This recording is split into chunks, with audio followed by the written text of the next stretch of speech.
sucedan en la Sociedad Colimense de Medicina de Emergencias, capítulo Colima.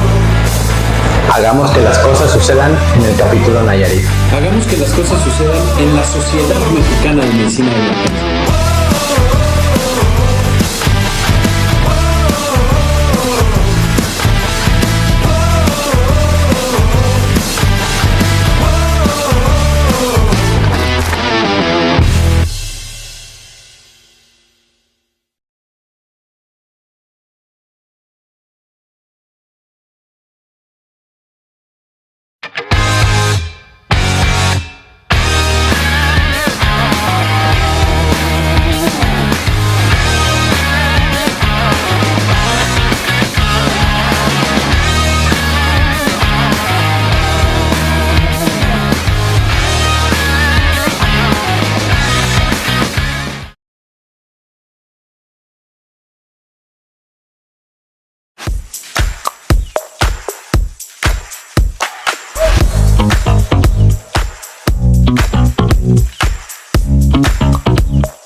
The IFEM Academy is a global initiative by the International Federation for Emergency Medicine.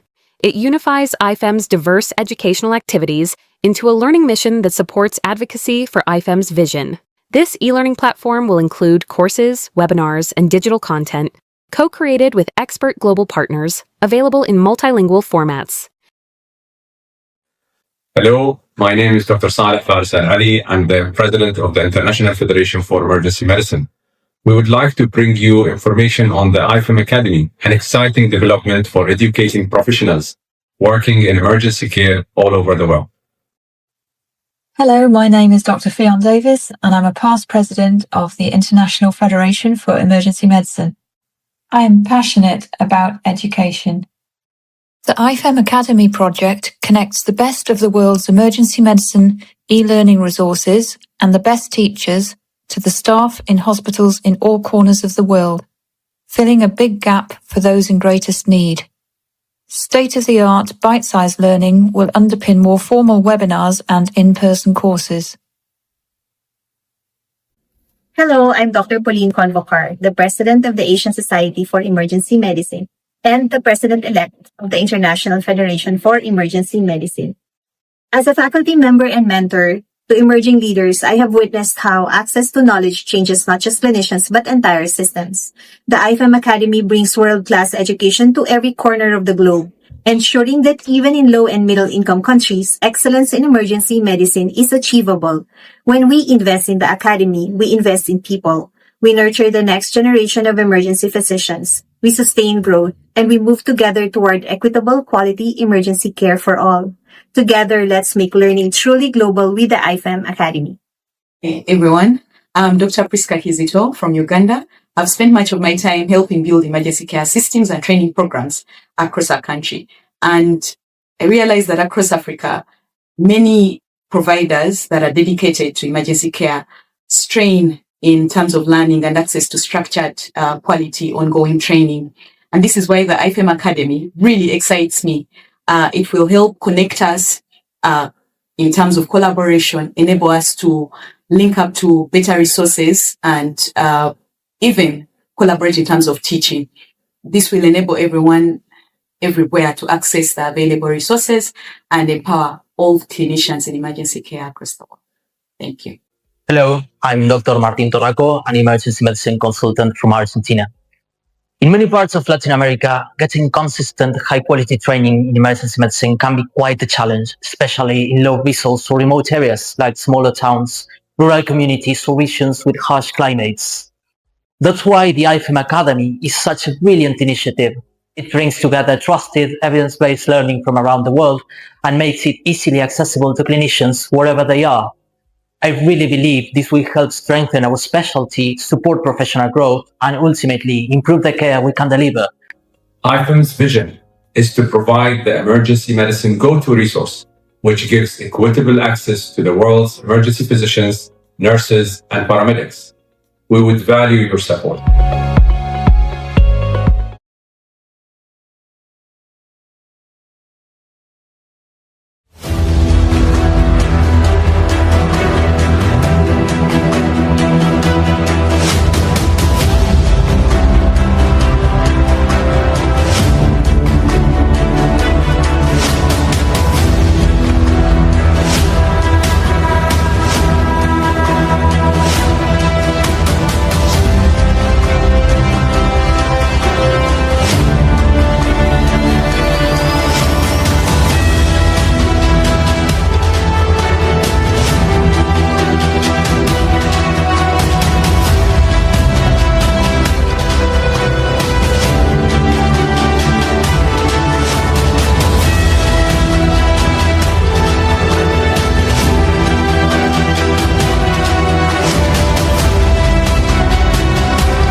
Ciudad de México.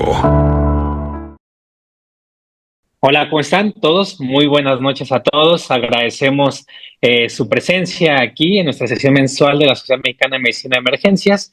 Y bueno, soy el doctor Jorgelio Rodríguez Sánchez, en representación del doctor Gustavo López, presidente de nuestra sociedad. Y qué importante tema, ¿no? Todos nos enfrentamos día a día al paciente con alguna afección neurológica y el monitoreo diario en la sala de emergencias con la sala llena es tan importante porque es el pronóstico de vida y de función del paciente como tal. Y tenemos el honor de presentar hoy al doctor Leandro Agustín Aguilar, especialista en terapia intensiva, medicina crítica, con amplia experiencia en urgencias y trauma, y actualmente es el jefe de terapia intensiva en Climédica y docente de la Universidad de Buenos Aires. Doctor, bienvenido, es un gusto tenerlo con nosotros y un gran placer.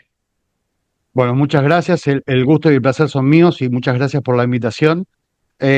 Sí, yo tengo mi formación inicial fue en terapia intensiva y hace muchos años me moví de especialidad y me fui a la emergencia. Ya hace unos 12 años que hago medicina de emergencias y me corrí de la terapia intensiva porque la verdad que la encontraba mucho más satisfactoria y mucho más entretenida la emergencia que la terapia intensiva.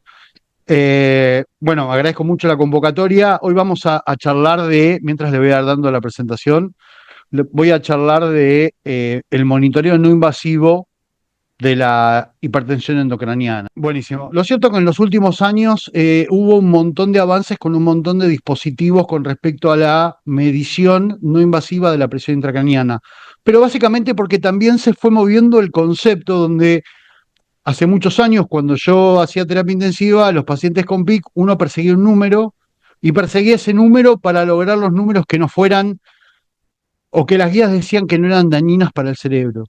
Con el avance, con el paso de los años, fuimos viendo que son mucho más importantes las dinámicas cerebrales que el número de la PIC. Entonces, estos monitoreos no invasivos vienen a darnos sobre todo porque son dispositivos bedside que no requieren técnicas invasivas, algunos sí requieren un aparato específico, pero que tienen curvas de aprendizaje que no son tan grandes y que son muy útiles para el tratamiento y la respuesta, porque más allá de poder saber o no que el paciente tiene hipertensión endocraniana, está bueno saber si mi terapéutica es efectiva, si estoy bajando esa presión adentro del cerebro, si estoy disminuyendo el daño secundario. Y lo que tienen este tipo de monitoreos no invasivos son eso. Y ahora, como vamos a ver en la charla, por ahí, cuando la PIC llega a 20, 22, la estamos corriendo de atrás. Y estamos llegando tarde y el daño ya está instaurado. Entonces, sin mucha más vuelta, voy a empezar. Y voy a empezar con un poquito de historia y recuento fisiopatológico de la presión intracraniana, ¿sí? Estos señores, bueno, la anatomía básicamente es la que ya sabemos. La hipertensión intraabdominal, la hipertensión torácica tienen un rango más amplio de estirarse porque son cavidades expansibles. El cráneo es una bóveda, es una bóveda de hueso cerrada, no se expande. Entonces, nosotros tenemos básicamente tres componentes que ya vamos a ver más adelante, ya no son más tres componentes, ya se modificó este concepto viejo, pero tenemos tres grandes cosas que son el cerebro, la sangre y el líquido cefalorraquídeo. Cualquiera de los tres que aumente va a necesitar que alguno de los otros se achique para poder mantener la presión. Si no, la presión en una bóveda cerrada va a crecer porque la compliance, si el concepto de compliance de un cuerpo es la capacidad de ganar volumen sin modificar presión, de la bóveda craneana es extremadamente baja. Entonces estaba esta doctrina de Monro Kelly que ya tiene 240 años, ¿sí? Y la voy a llamar Monro Kelly 1.0, donde decía que la suma de los volúmenes es constante y que el aumento de alguno de estos volúmenes tiene que ser acompañado por el descenso de algún otro, si no la presión va a aumentar. Entonces, cuando aumenta la presión, se distribuye en forma equitativa por todo la bóveda craneana. Y esto es un concepto, como les digo, que tiene 240 años. Si alguien dijo hace 240 años, acá adentro, cualquier cosa que aumente, va a aumentar la presión.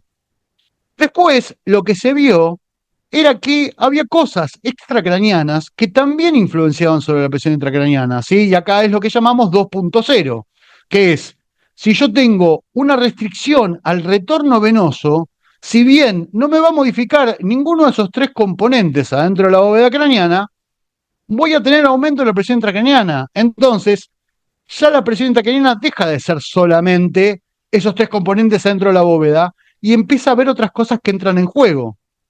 Entonces, acá le agregamos un componente más que puede haber cambios en el retorno venoso que me van a agregar un aumento de la presión intracraneana y no necesariamente es el cambio de alguno de los tres componentes. Después entramos con revisiones de observación clínica donde ven que hay cambios mecánicos en el tejido cerebral que pueden producir cambios morfológicos y elevar la PIC o no elevarla. Entonces, de repente, esa doctrina de que cualquiera de los tres componentes que cambiara, si no reducía a otro, iba a cambiar la PIC, parecería que no es tan así. Parecería que los complementos extra bóveda craneana también producen alteración de la PIC. Entonces, los ejemplos de este 3.0, por llamarlo de una manera, son hipertensión endocrinal idiopática, donde no hay ninguna alteración de ninguna de los componentes, se mantiene en equilibrio y así todo, hay hipertensión endocraniana, o el paciente que tiene hidrocefalia con el componente del líquido cefalorraquídeo aumentado y sin embargo la presión adentro del cerebro es normal. Entonces, lo que esto llega a la conclusión es que hay cambios adaptativos, estructurales, que hay remodelación y que puede haber reducción del tejido cerebral sin alteraciones y sin aumento de la PIC. Y acá entramos al concepto más moderno, que sería la teoría de Monro-Kili 4.0, ¿sí? Donde en esta cuarta entrega de la saga lo que representa es un cambio de paradigma, donde no parece ser tan importante la estructura y los cambios anatómicos, sino entender cómo estos cambios estructurales y anatómicos tienen impacto en la dinámica cerebrovascular. Se corre el concepto de algo estático y puramente físico, de aumento de presión y de volumen, a cómo eso influye en la dinámica cerebrovascular del paciente y qué otras cosas tenemos que tener en cuenta a la hora de pensar en un paciente con hipertensión endocraniana, cómo manejarla, cómo medirla y qué le puede estar pasando.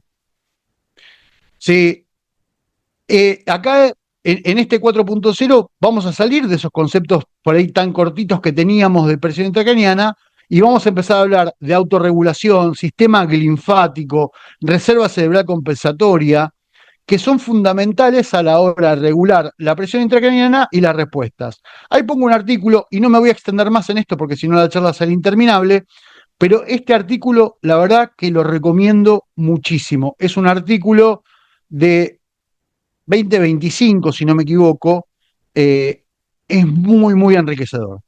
Está muy bien explicado, tiene un montón de variables con respecto a, y básicamente lo que intenté es resumir este artículo en estas primeras diapositivas. El artículo se extiende un montón más. Me parece un artículo muy recomendable para leer. El que le gusta entender este tipo de cosas, me parece un artículo fantástico. Entonces, cuando entramos en esta visión de 4.0 y entramos en la dinámica cerebral, salimos, ¿sí?, de decir, bueno, hay que hacer una cranectomía descompresiva, hay que drenar líquido cefalorraquídeo. No va a alcanzar con eso. Entonces, lo que hay que reforzar a la hora de pensar en efectos dinámicos y no en efectos estáticos es en el monitoreo multimodal, ¿sí?, donde monitorear desde varios puntos de vista el funcionamiento cerebral con respecto al flujo sanguíneo nos va a poder optimizar nuestro tratamiento. Sí, acá lo que tenemos claro es que cuando leemos las guías de manejo de hipertensión endocraniana con monitoreo invasivo de PIC, te dicen que cuando la presión sobrepasa los 20-22 milímetros de mercurio, se considera hipertensión endocraniana y hay que empezar la terapéutica. Ahora, la pregunta es, yo estoy de guardia, el paciente tiene 19, ¿me tomo un cafecito y me voy a dormir porque tiene 19 y no tiene 20? Claramente algo no está funcionando ahí. Si yo voy a esperar a 20, 22 para empezar mi terapéutica y con 19 me quedo tranquilo y con 20 me pongo nervioso, claramente hay algo que no está cerrando en ese concepto. Entonces, Cuando el paciente cruza esa barrera y empieza a tener 20, 22, 24 de presión intracraneal, es porque agotó los mecanismos compensatorios que si yo hubiese detectado antes, por ahí el paciente no llega a esto. Y acá es donde entra en juego el monitoreo intracerebral no invasivo, porque a mí me permite ver cambios de la hemodinamia, de la fluctuación y del movimiento de las cosas diferentes a lo que puedo ver con un número de presión. ¿Sí? Entonces, la tendencia de la mayoría de la radiografía más moderna no es no monitorizar con PIC invasiva, sigue siendo la recomendación número 1 de cualquier guía que uno lea, el monitoreo invasivo con catéter de PIC para tratamiento de hipertensión endocraniana. Pero lo que están diciendo es, ojo, no es el número, no es el 20, no es el 22. Miren las ondas, miren la hemodinamia, entiendan la fisiología cerebral, porque por ahí llegamos más temprano si no buscamos el número y lo que miramos son otras cosas. Entonces, estos parámetros que están más en tendencia, que después los vamos a explicar un poco más, son P2 sobre P1 y el time to peak, ¿sí? El tiempo al pico. La relación entre P2 y P1, que ahora vamos a explicar cómo son las curvas de peak, nos habla de una disminución de la complacencia cerebral, ¿sí? De la compliance. Si P2 es mayor que P1, nos habla de hipertensión manifiesta. Pero cuando se va perdiendo la relación normal entre P1, que debería ser mayor que P2, y la relación, que debería ser de 0,8, empieza a moverse hacia el 1, hacia la igualdad de las dos presiones, significa que estamos perdiendo mecanismos de buffer. Y si nosotros esto lo identificamos en ese momento, por el paciente tenga 17, 16 de peak como valor, pero cuando se empieza a modificar la relación entre P2 y P1, es cuando nosotros deberíamos actuar para evitar la hipertensión endocraniana. Entonces, en forma muy esquemática, nosotros tenemos un paciente con PIC invasiva y vamos a ver esto. Yo tengo el monitoreo, sí, el tipo tiene 108,64 con 79 de TAM, 114 de frecuencia cardíaca, satura bien, no tiene fiebre, y lo que vemos en rojo es el monitoreo de la PIC, ¿sí? Que ronda entre los 16 y 17, con 77 de TAM, tengo 60 de PPC. Podríamos estar en un número aceptable, depende de donde uno lea, 60, 65, 70, depende de qué bibliografía uno agarre, pero más o menos andamos por ese número. Pero lo importante es mirar la curva. La curva que está acá arriba en verde lo que me muestra es P1 es mayor que P2, P2 es mayor que P3. Ahora, ¿qué significa esto? La curva de la morfología normal lo que me habla es que P1, que representa la pulsatilidad arterial, es mayor que P2, que representa la compliance craneal, que es mayor que P3, que presenta el cierre de la válvula intracraneal. Como dijimos, el objetivo es mantener una PPC entre 60 y 70. Ahora, yo puedo tener una PIC, un valor absoluto de 16, 17, 18. Según la guía, no tengo hipertensión endocraniana, no debería empezar terapéutica. Porque por ahí le puse, el paciente está con noradrenalina porque estuvo chocado, yo le puse noradrenalina, lo tengo con una TAM de 80, 17 de PIC, me da 63 de TAM, perdón, 63 de PPC, estoy en rango, estoy haciendo bien las cosas. Ahora, ¿qué ven de diferente acá? Cambió la morfología de la curva. P1 es más chica que P2. ¿Qué significa eso? ¿Sí? Que si P2 es mayor que P1, se perdió la compliance intracerebral. La compliance, o sea, el latido arterial es menor que la compliance cerebral, entonces la presión está elevada. Esta curva la vamos a ver siempre que veamos hipertensión endocraniana, pero más importante que eso, la vamos a ver cuando los números no sean de hipertensión endocraniana. Y si nosotros estamos atentos a estas cosas, vamos a poder actuar más temprano. Pero acá todavía me estoy valiendo de la monitoreo invasivo. El tema es que en el 2025 salieron las guías B-ICONIC, que son un consenso de monitoreo no invasivo de la PIC. Y lo recomiendan cuando no están los monitoreos, los métodos invasivos. Yo, por experiencia, yo tengo acceso a métodos invasivos de PIC, tanto en la terapia como en la emergencia. ¿Sí? Se habla con el neurocirujano, le digo, tengo un TEC grave, negro, necesito que le pongas a poner un catete de PIC. El neuro viene, y se lo pone. Y si está de buena onda, se lo deja poner al residente de emergento. Buenísimo. Pero yo tengo acceso a los dos. Y así todo, yo sigo usando métodos no invasivos de monitoreo porque me dan mucha más información. Entonces, si bien las guías de Iconic, por un tema de compliance, me imagino, a las reglas que dice que el monitoreo, que el gol estándar es el monitoreo invasivo, te dicen cuando no contás con monitoreo invasivo. Pero lo cierto es que aunque cuenten con monitoreo invasivo, el acceso al monitoreo no invasivo es incluso todavía más rápido. Y van a tener información más temprano. Sí, entonces, ¿qué dicen las guías? Sí, lo primero que dicen es que ningún método no invasivo está validado como reemplazo de la medición invasiva. Sobre todo si busco un número. Entonces, este consenso que se hizo en Bruselas en el 2025 tiene una lista de 34 recomendaciones. La mayoría tienen más que ver con sentido común que con cualquier otra cosa. Voy a centrarme en algunas que me parecen que son por ahí las más importantes a tener en cuenta. ¿Sí?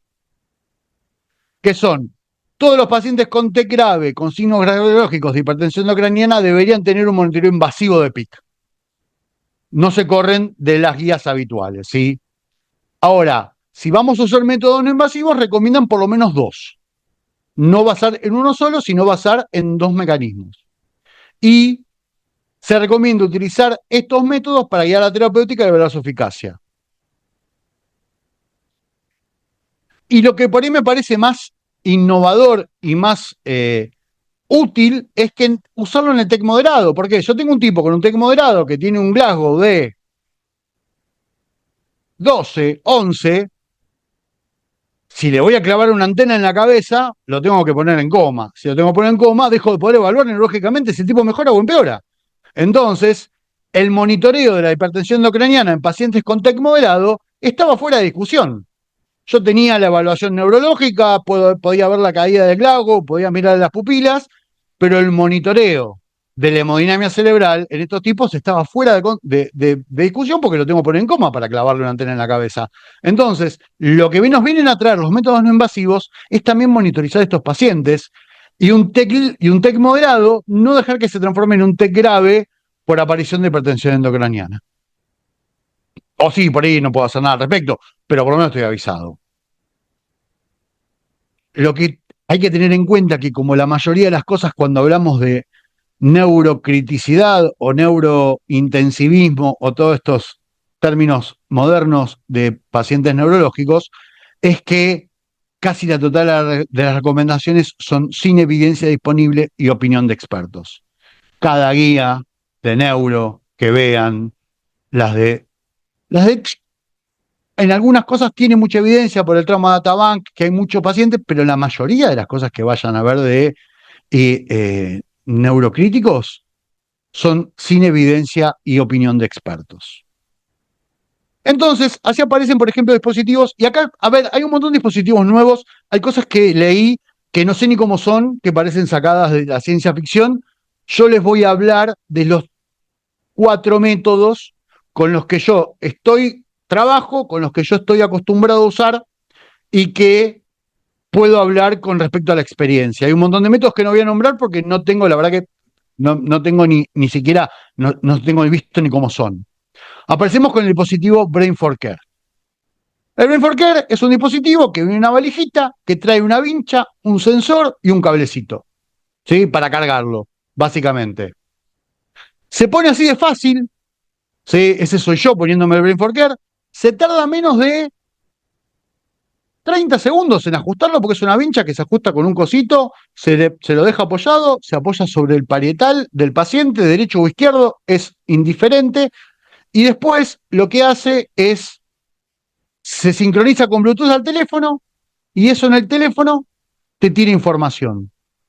¿Sí? El principio de la medición es un sensor de alta sensibilidad que lo que capta son las microexpansiones craneales con cada latido. ¿Sí? Con cada latido intracerebral hay una repercusión sobre el cráneo. Esa repercusión del cráneo se mide con este aparato, lo transforma en una curva de onda y permite hacer un análisis morfológico y también obviamente hace un procesamiento digital de las señales.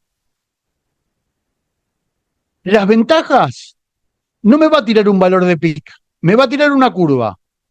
Y esa curva me la va a evaluar en relación a P2P1 y el time to peak. Yo paso una evaluación dinámica, yo se la pongo al paciente y le hago tratamiento y puedo ver en tiempo real cómo la curva se modifica. Yo puedo hacer seguimiento evolutivo, hago detección precoz porque no dependo ni de que venga el neurocirujano, ni hacer la asepsia de antisepsia, ni usar ¿cómo se llama? El taladro para hacer el agujero, ni poner el catéter, ni calibrar el catéter a cero, ¿sí?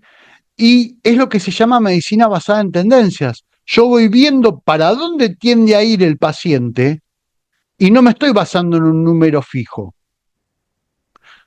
Como les decía, las ventajas operativas son la facilidad de poder usarlo, que se puede usar en cualquier lado, se puede usar incluso en el prehospitalario si tienen ganas de usarlo, porque es muy fácil. Las limitaciones son, no me tiro un valor de PIC, no reemplaza el monitoreo invasivo, eso lo tengo que repetir todo el tiempo porque es lo que dicen todas las guías, es complementario, no sustitutivo, depende de la interpretación clínica, pero todo lo que hagamos depende de la interpretación clínica, y necesidad de entrenamiento, pero mucho menor que otro montón de cosas. Esto es lo que ustedes van a ver en su teléfono en tiempo real, ¿sí? Esto es un video sacado de mi propio teléfono, donde van a tirar, donde lo que se va a ver es la onda, ¿sí? Y eso después va a dar un informe, que es lo que se ve acá al costadito, que es un informe escrito. ¿Cómo se ve el informe? Así, ¿sí? Esto es un informe real de pacientes que yo he tratado, son míos esto. Donde si acá se fijan, la onda es, tenemos el P1 chiquitito, el P2 allá arriba, el P3 al costado. Acá P2 es mayor que P1. Eso significa que lo que tengo es hipertensión endocraniana. Esta otra curva que es más linda, la otra era una foto de un PDF impreso. Este es directamente el PDF que se baja al teléfono. Fíjense cómo P1 es mayor que P2 y es mayor que P3. Esta es una curva normal, ¿sí? Acá, fíjense que se ve mucho mejor. P1 es la que está acá abajo chiquitita y P2 es la que está acá arriba. Entonces voy a tener una relación P2-P1 positiva, cuando debería ser negativa, acuérdense de 0,8, y un time to peak más largo. ¿Por qué? Porque si el pico fuera P1, que está acá al principio, debería ser más corto. Como el pico lo hace P2, el time to peak es más largo, por eso a mí son estos parámetros. Te tira tendencias, depende cuánto tiempo lo deje puesto, puedo ir viendo minuto a minuto qué va pasando, ¿sí?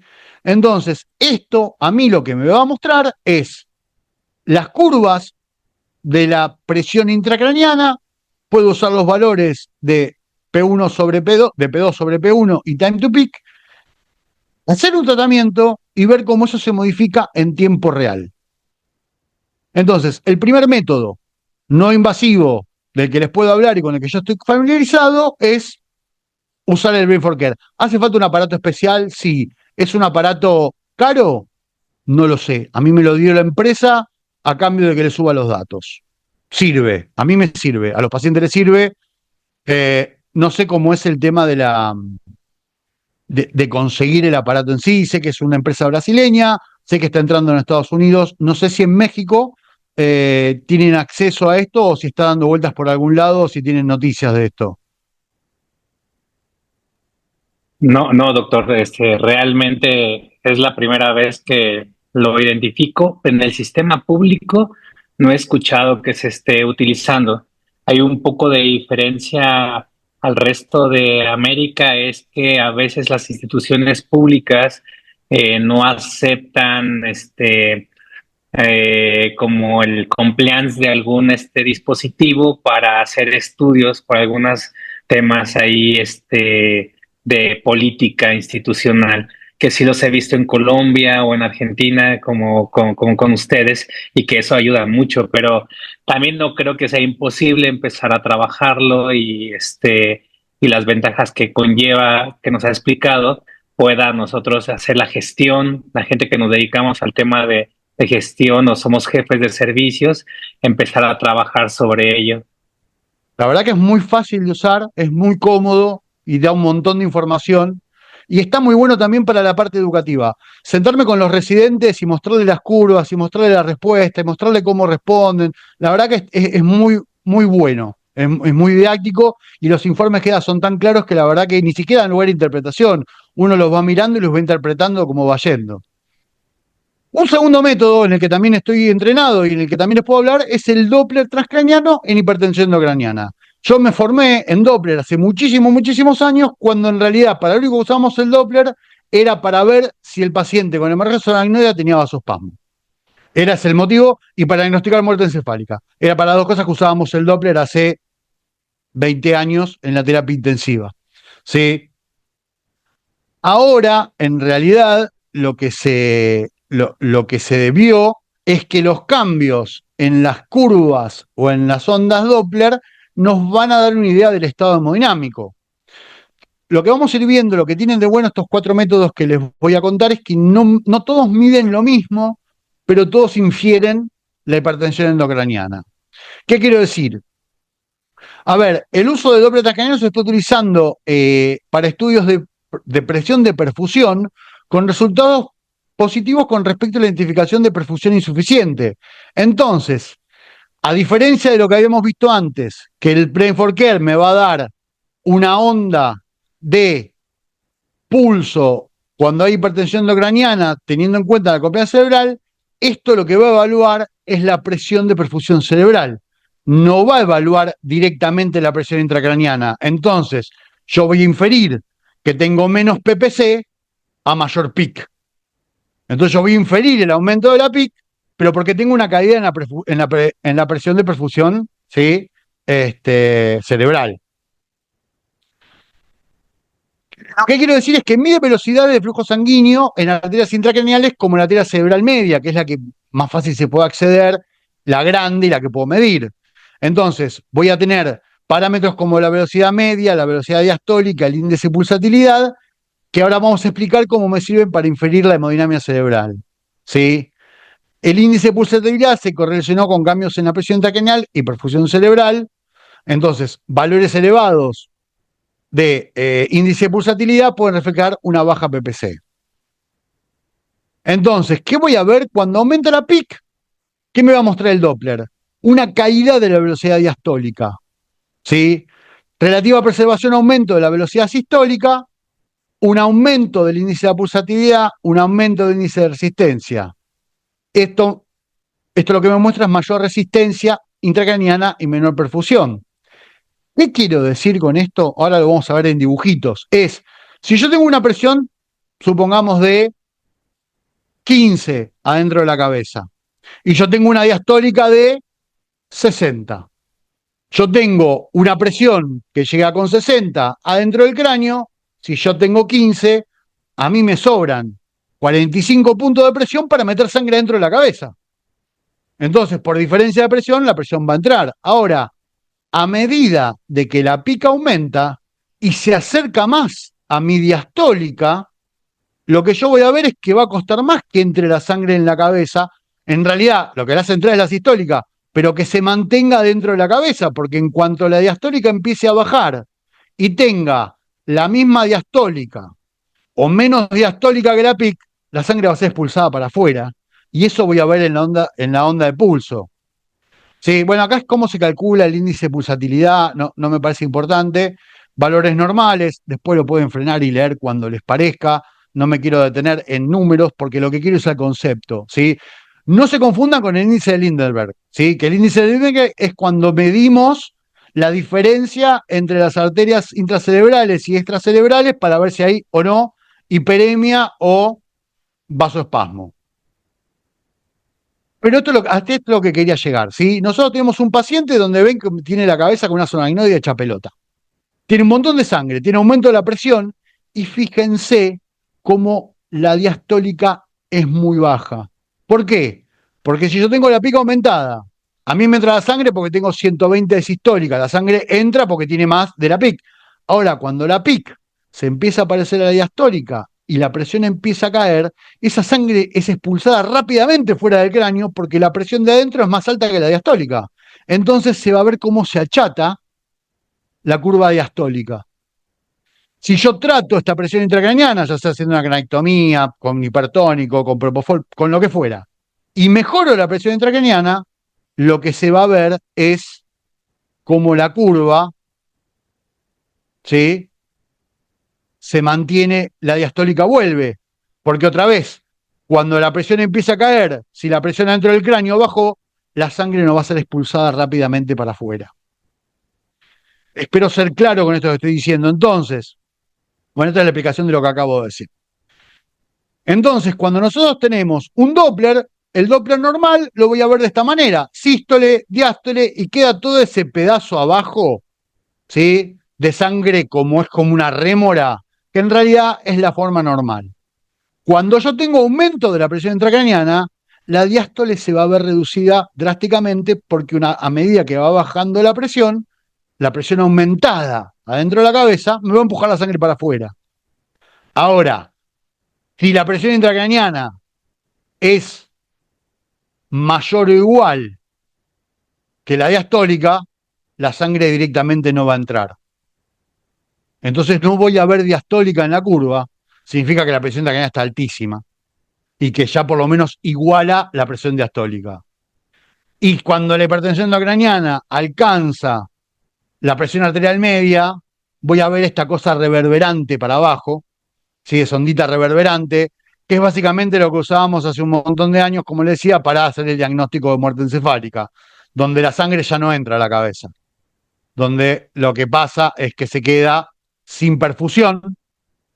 Entonces, como concepto, si bien el Brain for Care no medía peak, pero me daba la onda de la presión intracraniana, el Doppler no mide peak, muestra las consecuencias hemodinámicas directas sobre la perfusión cerebral del aumento de la presión intracraniana. O sea, yo no puedo decir, tiene 20 de peak usando el Doppler transcranial.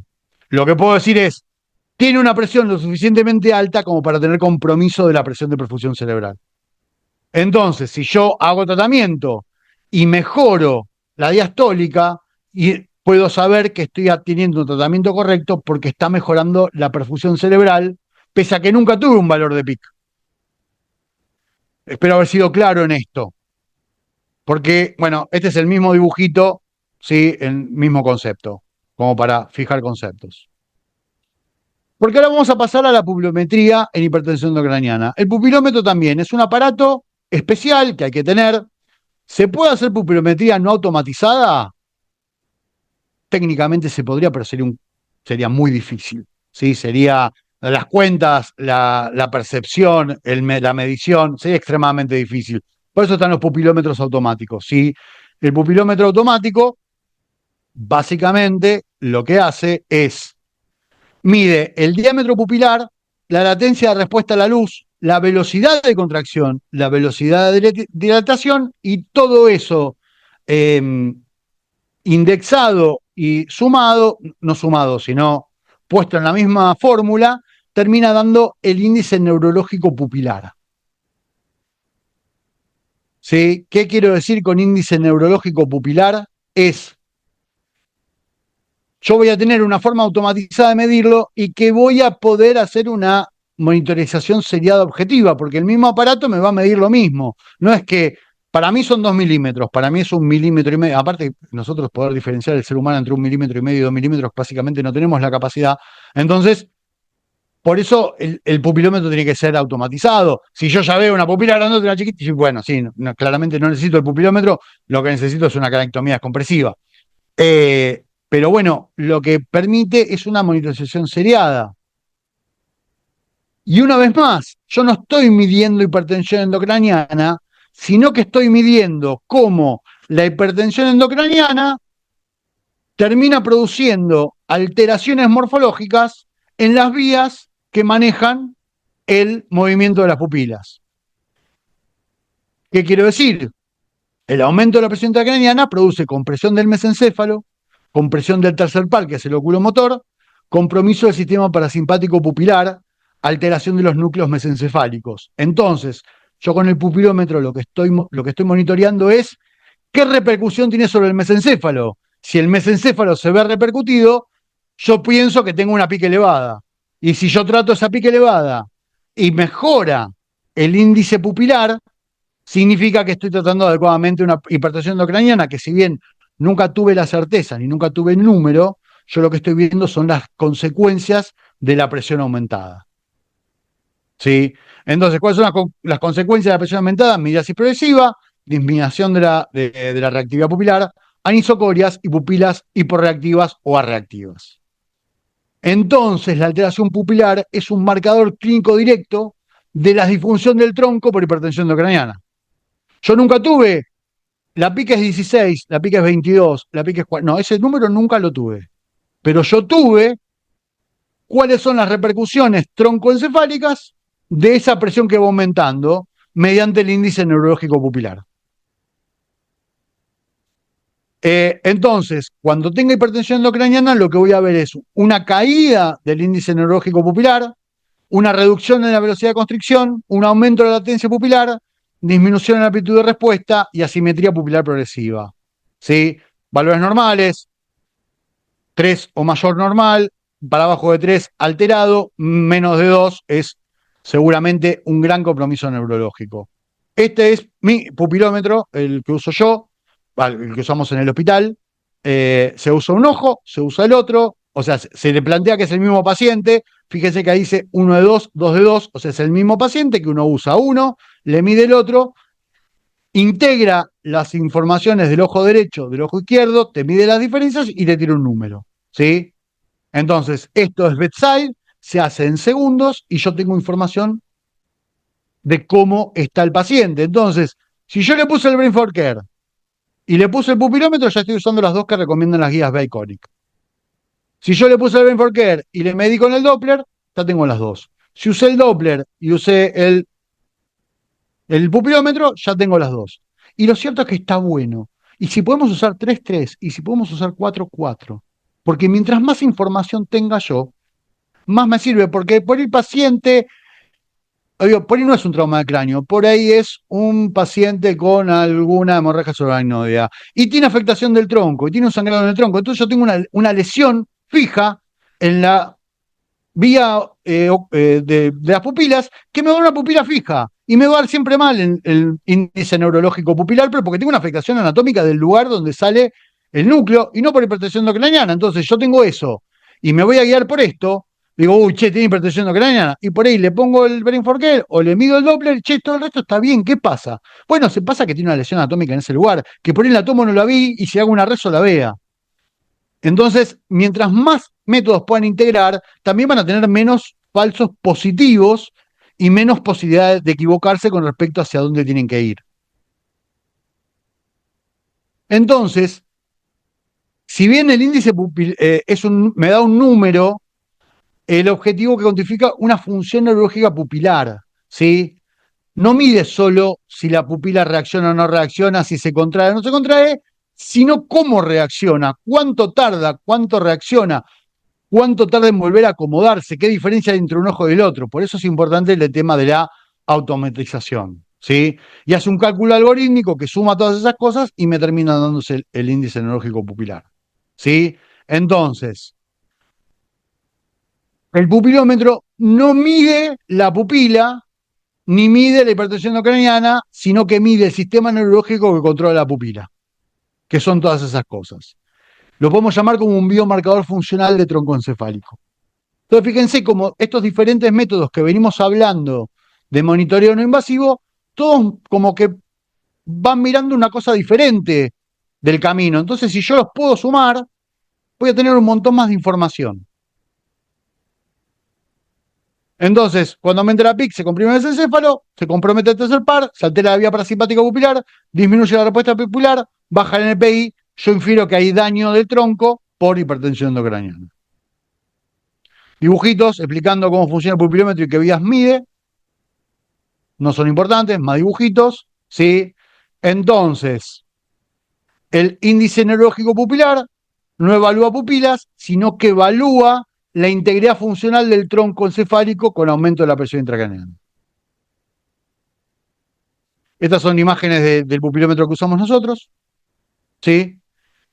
Y vamos a pasar a no es la última, pero sí contaría como la última, ¿sí? Que es la medición de la vaina del nervio óptico, que también es un método fácil, necesita curva de aprendizaje, obviamente, pero una vez que uno tiene el ecógrafo, se puede hacer bedside, lo puedo medir, tiene un montón de bibliografía que lo respalda y la verdad que es una técnica relativamente fácil, ¿sí? La vaina del nervio óptico es la continuación de las meninges y contiene líquido cefalorraquídeo. Entonces, cuando aumenta la presión intracraniana, se va a transmitir a esta vaina. Entonces la vaina se va a agrandar y yo la puedo medir por ecografía y dependiendo qué valores tenga el paciente, yo voy a poder llegar al concepto de si tiene o no hipertensión endocraniana. Como le dije, es bedside, permite medir indirectamente la PIC, otra vez no me va a decir tiene PIC de 16, de 18, de 20, sino me va a decir, che, la vaina está más grande de lo que debería. Entonces, es repetible, es no invasivo, no, puse la técnica, no me acuerdo si había puesto la técnica, sí, lo importante es el señor boca arriba, ojos cerrados, un montón de gel en el ojo, pero un montón de gel en el ojo, ¿sí? Se apoya, no importa con qué incidencia lo apoye, porque como el globo ocular es redondo, no importa qué lado lo mida, estoy midiendo un círculo, entonces no es un problema. Identifico el globo ocular y lo que voy a ver por atrás es una estructura hipocoica y la medición se lleva hasta 3 milímetros por atrás de la retina. Y lo que mido es el borde de la vaina de lado a lado, ¿sí? Este es un dibujito, esta es una medición real. Voy 3 milímetros por atrás y 3 milímetros por atrás, mido de punta a punta cuánto mide la vaina del nervio óptico. Normal es que mida entre 4,5 y 5 milímetros. Más de 5, ojo, más de 5,7, más de 6 milímetros, alta probabilidad de hipertensión endocraniana. Una vez más, a mí no me va a dar si tiene o no tiene qué número de hipertensión endocraniana. Yo voy a medir indirectamente la dilatación de la vaina del nervio óptico, lo que igual me va a dar inferir que el paciente tiene hipertensión endocraniana. Ahora, si yo le hago esto a una persona que está lúcida, sentada, que pasaba por la calle, digo, voy a practicar, le pongo el coso y me da 6, claramente no es hipertensión endocraniana, tiene alguna alteración anatómica, puede tener hidrocefalia normotensiva. Yo lo que quiero marcar con esto es que ningún método no invasivo va a ser definitivo. Por eso la suma es lo que a mí me va a dar una orientación. Si el paciente está en coma, yo le mido la vaina del nervio óptico, porque es lo único que tengo, supongamos. No tengo para hacer el Doppler, no tengo Bren-Forquer, no tengo pupilómetro, le hago una tomo, la tomo no me muestra nada, es un Marshall 2, un Marshall 3, pero está en coma. Entonces, le mido, digo, che, tiene la vaina aumentada, podemos empezar algún tratamiento con sodio, optimizar la sedación. Si yo tuviera otro método para comprobar que tiene alguna otra cosa que me está hablando de hipertensión endocraniana, sería ideal porque así después puedo monitorizar el tratamiento, porque no necesariamente el tratamiento adecuado va a hacer que la vaina del nervio óptico mejore, aunque la presión intracraneal mejore. Entonces, por eso siempre se recomienda que se usen más de un método. Sí, acá hay más dibujitos de cómo se mide. La verdad que no es difícil, es importante poner un montón de gel, porque si no se pone un montón de gel se puede dañar la retina de los pacientes. Fíjense que tiene una sensibilidad del 90 al 95%, una especificidad del 80 al 90%, y obviamente medir ambos ojos. Porque si uno me da muy elevado y el otro me da normal, hay muchas chances que eso sea una alteración anatómica del paciente. Ahora, si los dos están dilatados, uno puede pensar que tiene hipertensión endocraniana. Entonces, medir los dos ojos, medirlo 3 veces, hacer un promedio y usar ese número. Ventajas, no invasivo, bedside, curva de aprendizaje corta, ¿sí? Si ya aprendiste a aprender el ecógrafo, hacer la vaina del nervio óptico es un ratito, permite monitorización seriada, útil cuando hay monitoreo invasivo de PIC. Limitaciones, obviamente depende del operador, puede haber variabilidad interobservador si esos 3 milímetros por detrás de la retina los medimos bien o no, porque por eso yo voy un poquito más arriba, me ve más chico, si voy un poquito más abajo, me ve más amplio, ¿sí? No reemplaza el monitoreo invasivo, ninguno de estos métodos va a reemplazar el monitoreo invasivo según las guías, y obviamente no distingue la causa. la medición ecográfica del diámetro del medio óptico es un método no invasivo de buena precisión diagnóstica para determinar hipertensión endocraniana. Es, como venimos diciendo, una herramienta complementaria. Y por último, que es medio de perogrullo, pero las imágenes. Claramente la imagen es una manera no invasiva de ver hipertensión endocraniana. Lo que pasa es que yo llegué tarde cuando veo esto y la línea media corrida por un costado, ¿sí? En realidad esto lo que es una foto de un momento, no puedo monitorizar respuesta, no puedo monitorizar si tengo buena respuesta, salvo que lo veo, uy, la tomo, uy, le hago hipertónico, uy, lo hago de nuevo, la tomo, ah, no, sigue desviada, no. O sea, es poco práctico, ¿sí? Como le digo, es una foto de un momento, no puedo evaluar evolución ni respuesta. Nosotros, no sé si están familiarizados con la escala de Marshall, pero bueno, la escala de Marshall es una escala, y creo que la puse después, no me acuerdo si la puse, que habla de riesgo de que aparezca hipertensión endocraniana, pues también está el score de Bruselas, que habla de posibilidad de secuelas a largo plazo, pero básicamente lo que te dicen es mirar las cisternas peritroncales, si las cisternas peritroncales están comprimidas, se van a desaparecer. Acá ven en esta foto donde peritronco, el seno tiene un poquito de líquido cefalorraquídeo y acá no tiene, supuestamente eso produce hipertensión endocraniana. La escala de Marshall, escala de Rotterdam, no era Bruselas, me confundí con perdón, me confundí con las guías de el B-Iconic. Esta es la escala de Marshall, después le pueden poner pausa y mirarlo si tienen ganas, no me voy a detener en esto. Y esta es la de Bruselas. ¿Sí? Imágenes donde vamos a ver hipertensión endocraniana, imágenes de sal y pimienta, en lesión encefálica difusa, un hematoma que corre la vía media, un hematoma, contusiones, o sea, todo lo que veamos es un método no invasivo para monitorear la hipertensión endocraniana, digamos que no me sirve demasiado ni para ver respuesta, ni es dinámico, ni nada que se le parezca. ¿Sí? Algo que sí se puede usar en la resonancia es medir el nervio óptico por resonancia, digamos que comparado con una ecografía bedside en el momento y ver respuesta no tendría sentido, pero una vez que la hice, por eso lo puedo medir. ¿Sí? También otra cosa que se puede medir es el aplastamiento del globo ocular en lugar posterior. Nada, estoy tirando datos de cosas que lo cierto es que ya cuando lo miro es tarde y no me sirve para el monitoreo ni me sirve para mejorar al paciente. Entonces, como conclusiones, los métodos no invasivos no siempre miden PIC, sino que también muestran las alteraciones mecánicas y fisiológicas que produce la presión intracraneal elevada para que infiramos el compromiso. ¿Sí? Usemos todas las que tengamos a mano e intentemos unificarlas por un adecuado monitoreo y un mejor entendimiento de la respuesta a nuestras medidas. Cosas que quiero que se lleven a tu casa, la recomendación sigue siendo el monitoreo invasivo. La recomendación es combinar 2 métodos no invasivos, como mínimo. Recordar que entender los cambios dinámicos es mucho más adecuado que perseguir un número de PIC.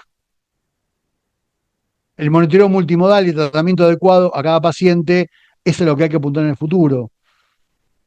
No es, o sea, yo me niego a creer que a todos los pacientes 21 de PIC les produce la misma secuela neurológica. No me lo niego a creer, yo sé que no es.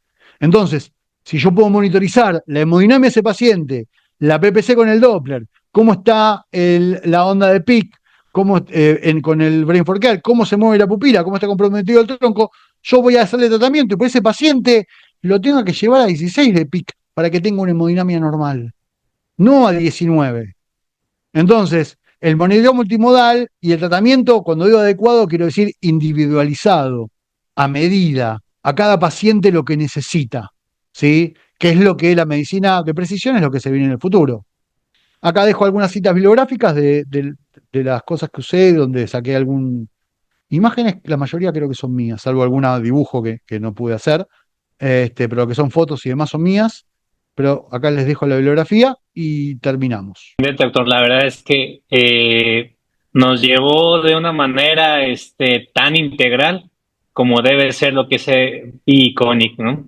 Utilizar más métodos, ser dinámico, y eso es algo tan importante. La medicina de emergencias no es monótona y es dinámica, y cada paciente es diferente. Un número no equivale a los 20, 30 pacientes que tienen sala o estrés crítico.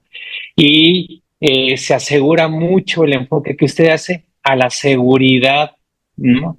No solamente un método. En la medicina de emergencias mexicana utilizamos más la medición de la vaina del nervio óptico, pero nos llama mucho la atención el agregar más, y eso es tan importante, porque una es no llegar tarde, y la medicina de emergencias va basada a disminuir el daño, lo que antes era la hora dorada, etcétera. Entonces, no llegar tarde, estar antes de ahí y empezar la otra. El tratamiento tiene que ser dinámico. Impacté o no impacté en el manejo del paciente, voy mejorando, no voy mejorando. No solamente la regla, nosotros decimos aquí la receta de cocina. Hay que ver si esa receta de cocina realmente sí se está impactando o no. Y esto es sorprendente. Tengo alguna pregunta, doctora, por parte aquí de las sociedades. En su sala de emergencias, de estos 4 métodos que usted tiene, ya tiene un protocolo establecido, y cuál se les ha hecho más fácil a los residentes, o la evaluación, ¿cuál es eso? Tenemos un problema, se repite mucho en Argentina. Somos muy poco apegados a los protocolos. Y es una falla. Es una falla que admitimos, pero por ejemplo, a veces a veces el Doppler no anda. A veces el ecógrafo no prende. A veces el pupilómetro está descargado. A veces el Brain for Care, algo pasa con el Bluetooth que no se conecta. Entonces, en general tratamos de usar todo lo que podamos, y al ser un hospital con residencia, a veces le hacemos los 4. O sea, para que los chicos practiquen, para que los residentes todos midan la vaina del nervio óptico, todos se empapen en utilizar los métodos. Lo cierto es que, por lo menos a mí, el que más simple es el Brain for Care. La verdad que ponerlo es una vincha, es un segundo, no tarda nada, y tiene que estar apoyado, ni siquiera tiene que estar en un lugar muy en particular, no tiene que estar en un lugar fijo, se conecta a Bluetooth en un segundo, enseguida uno puede empezar a ver los datos en tiempo real. La verdad que a mí me resulta muy, muy cómodo, y una vez que eso está puesto, que tarda unos segundos, podemos avanzar con el Doppler, la ecografía. Y lo cierto es que, como te digo, yo no tengo restricciones con respecto a la colocación de catéteres intracraneales. Supongamos que no hay disponibilidad de camas en la terapia intensiva, el paciente se queda en el shock room de la emergencia con un catéter invasivo. O sea, llamo al neurocirujano, le digo, macho, tengo este problema, tengo un TEC grave, dice la tomo, no tiene nada para evacuar, pero está con deterioro de estado de conciencia, bajan y le ponen el catéter de PIC. Entonces, lo cierto es que nosotros, incluso yo el catéter de PIC, no le saco el resto. No le dejo hacer monitoreo no invasivo porque le puse un catéter de PIC. Porque el monitoreo no invasivo a mí me ha abierto un montón de ideas de cómo un número para un paciente no es un mismo número para otro paciente, y por ahí la repercusión hemodinámica de 16 de PIC en un paciente es una, y el otro paciente con 19 tiene menos repercusión hemodinámica. Entonces, dejé de perseguir esos números fijos. A ver, el número fijo para mí es como que está puesto en el monitor, está ahí arriba, es como la gran red flag, que si pasa algo empieza a subir la PIC, me ocupo, pero no dejamos de hacer monitoreo no invasivo. Entonces lo cierto es que es errático cuál usamos, tratamos de usar todos todo el tiempo, pero más que nada para poder implementar diferentes terapéuticas. Ok. Brain of Care me gustó mucho. La relación de las ondas es muy fácil identificarlo en estos 3-4 minutos que nos dio, ¿no? Ver si tienes una P1 baja, una P1 alta, y desde ahí ya actuar. Y el impacto para mí se me hizo muy, muy accesible como tal. Doctor, segunda pregunta para nuestros profesores de residencia. ¿En qué grado de la residencia inicia usted la educación del monitoreo no invasivo?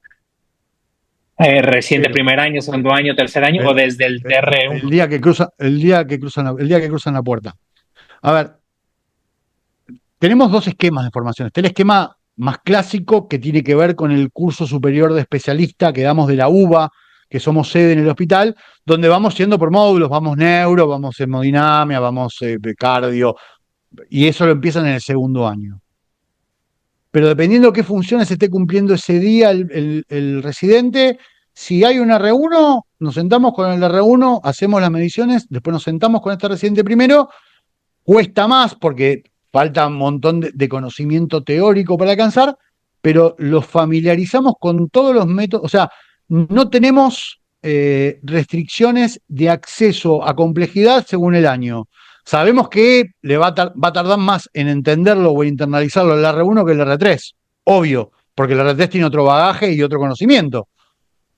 Pero no, en ningún momento los mantenemos por fuera. Es, bueno, vení, sentate, vamos a charlar de esto que acabamos de hacer, preguntá todo lo que tengas que preguntar, te explico cuáles son los fundamentos fisiopatológicos, seguramente me pare y te olvides de todo lo que te dije hoy, porque es la primera vez que lo viste, pero la idea es que se familiaricen de entrada, que no haya que no es, no, yo no veo catéteres de PIC porque soy R1. No, sí, mirás catéteres de PIC y te acostumbrás para que cuando seas R4 seas un experto. No, excelente. O sea, en ningún momento hay restricciones con respecto a eso. A la formación de grado. Bueno, doctor, la verdad es que ha sido muy interesante el tema desde el Brain of Care, la relación de las ondas, qué está pasando en el tema del flujo, igual que el Doppler, qué está pasando, entra o no entra sangre, el pulpilómetro, la función a nivel del tronco, y bueno, complementando igual con el nervio óptico, pues no hay forma de que se nos pudiera ir algo, ¿no? En el manejo, en la prevención de la presión endocranial. Doctor, pues le agradezco mucho. Va a ser un tema que genera a veces en nuestro país de, bueno, es que ya hay todos los equipos, etcétera. Y siempre me llevo este mensaje. Nosotros esta plática. Somos pobres, Mirá que Argentina somos pobres, de verdad. En realidad, esto de que tengamos acceso a aparatos copados, yo se lo tengo que atribuir. El que a mí me enseñó todo lo que yo sé de neurocriticismo, me niego a decir neurointensivismo, pero es el doctor Walter Videta. El doctor Walter Videta, para que se den una idea, es cuando juntan a 15 personas expertas en TEC en el mundo, Walter Videta es uno de los que llaman. Entonces, la verdad que Walter es alguien que a mí me abre las puertas para acceder a un montón de cosas, pero nosotros no pusimos un peso, ni por el Brain for Care, ni por el pupilómetro. No nos cuesta plata. Si tuviéramos que depender de la plata, ahí sí, porque somos pobres de verdad, no tiene que ver con que tengamos acceso a los aparatos, las rebuscamos. Como buenos latinos que somos, buscamos la manera de la forma, la clase B de hacer las cosas. Sí, la tarea va enfocada para muchos de nosotros, los médicos de emergencias, en el sistema de salud mexicano, pues tenemos esa área de gestión. Entonces, ahora no hay pretexto, ¿no? Está B-Iconic, donde podemos justificar la presencia de métodos no invasivos que va a ahorrar, ¿no? A lo mejor en el tema económico. ¿Tienen acceso a la colocación de catéteres de PIC así con facilidad o es algo más difícil? Es más difícil, realmente sí está muy limitado. Yo creo que un 80% de los hospitales pedir que te pongan un catéter de presión intracraneal en el área de emergencias es casi imposible. Uno, por la sobrecarga de trabajo, cómo se organizan los hospitales, etcétera. Por eso voy a la tarea, los que estamos de emergenciólogos en el área de gestión, pues podemos justificar. Hay veces que se puede hacer, no conocemos el proceso, se puede hacer. Lo hemos logrado con muchos dispositivos, empezando con los ecocariógrafos, que antes era imposible tenerlos en la sala de emergencias, ahora ya saben en el mismo sistema que es necesario tenerlos. Y segundo, pues para los profesores, es algo que tenemos que enseñar y siempre invitamos, ¿no? a los residentes a buscar lugares de formación donde puedan aprender todo esto y llegar a retornar a México con esa pauta como tal y modificar también lo que se ha hecho. Siempre hemos platicado, Latinoamérica, Sudamérica, somos iguales, tenemos los mismos problemas. La única diferencia, a veces agradecemos que muchos de nuestros colegas ya pasaron por este proceso y entonces nos dicen, mira, y a mí me negaron esto, nos faltaba esto, en la noche no había esto, y hemos logrado con este proceso así. Y la verdad es que me encantó la charla, doctor, es fabulosa, la pasión, y simplemente el cerebro no es un número, es una dinámica, y debe ser la evaluación constante. Muchísimas gracias. Y les repito para cerrar, el artículo ese que dejé, el título, lo recomiendo un montón, es muy, muy, muy bueno, muy bien explicado está, y tiene un montón de luz sobre cosas que por ahí uno dice, ah, claro, esto es claro, ahora entiendo que por ahí uno a veces queda medio colgado, la verdad que ese artículo está muy, muy bueno, muy recomendable. Yo se los obligué a leer a todos mis residentes. Es excelente. Empezar del 1.0 hasta el 4 fue fabuloso. Doctor, muchísimas gracias. Aquí tiene en México su casa. Esperamos verlo a lo mejor en el Congreso próximo en Morelia en el 2027, una excelente Ojalá, ciudad. ojalá. Y esperemos verlo por acá. Será un gran placer dar esta charla y algún taller, inclusive aquí con nosotros. Cuídese mucho. Buenísimo, muchas gracias. Agradecemos a Hasta toda la luego. sociedad mexicana, al doctor Y Gustavo quiero agradecer López. quiero agradecer un montón la invitación, la verdad que un honor que me hayan invitado a dar esta charla. Oh, fabuloso. Muchas gracias, doctor.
Michoacán, el alma de México.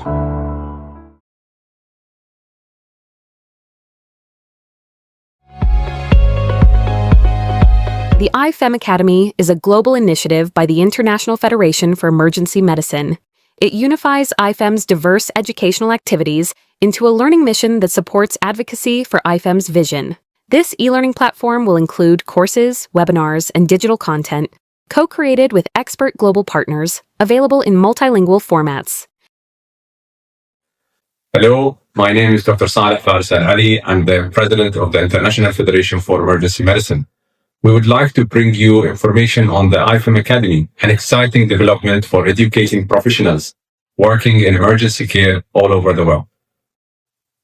Hello, my name is Dr. Fionn Davis, and I'm a past president of the International Federation for Emergency Medicine. I am passionate about education.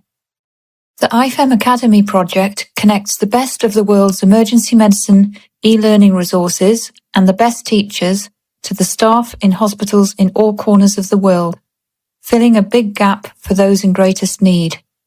State-of-the-art bite-sized learning will underpin more formal webinars and in-person courses. Hello, I'm Dr. Pauline Convocar, the president of the Asian Society for Emergency Medicine and the president-elect of the International Federation for Emergency Medicine.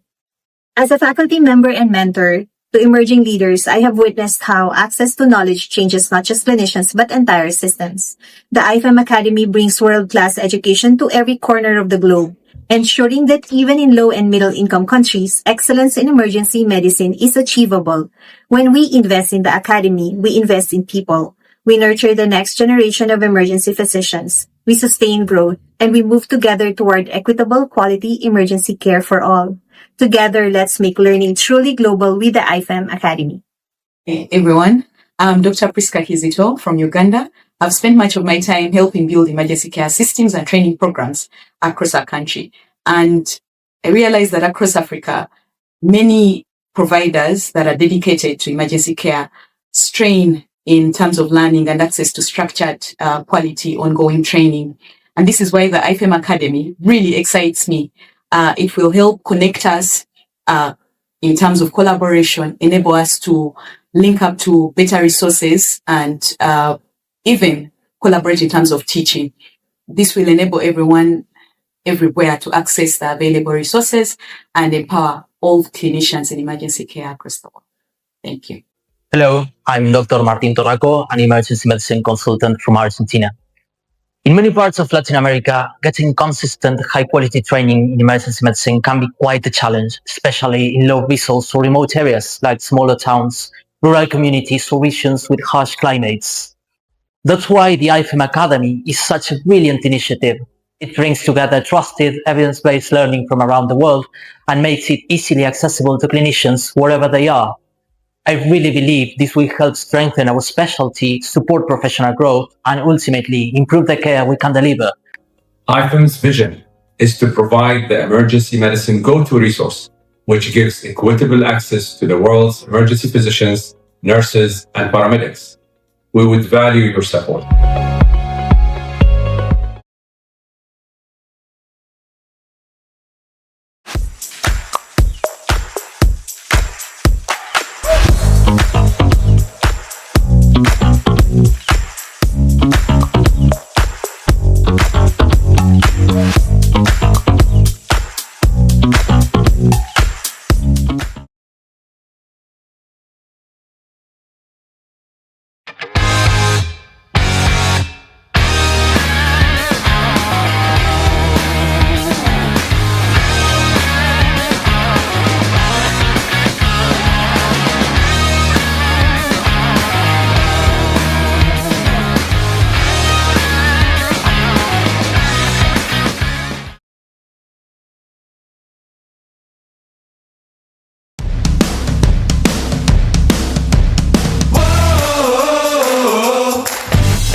sucedan en la Sociedad Colimense de Medicina de Emergencia, capítulo Colima.